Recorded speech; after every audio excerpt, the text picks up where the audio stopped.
وقال هو ذاك التاريخ على معركة لقلات ووادي الشياه.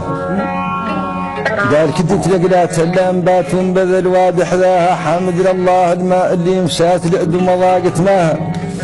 شوفي العين مقيعاتك ذي لقلات مودعات عن ذاك الواد مهيبات العد وداخل مرماها محالة بات ولا نشات العد ولا عاد عماها مولانا لين في ذا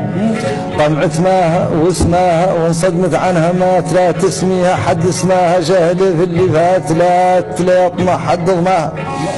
بالخاسر يجبرك واقفات ايدي القط حماها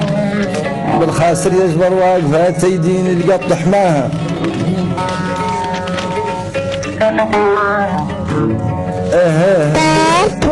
ايدين القط حماها واللي من مفات مات كذاش اللي من مفات مات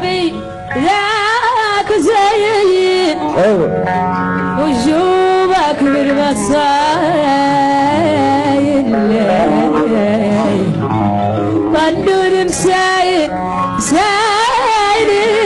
من دم الغاز والصايل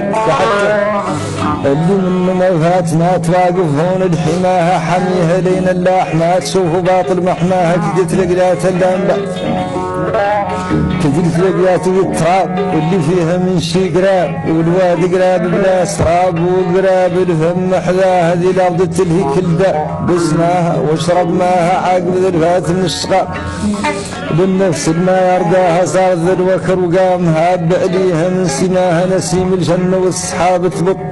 ولا ننساها كدت لقلات اللامبات وانبذل واضح لها حمد لله اللي مشات لعد ومواقت ماه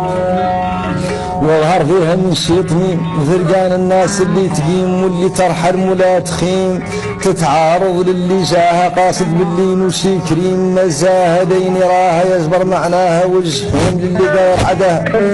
هون في ذا الدلاغ شين فيها حد ومعناها كدت لقلات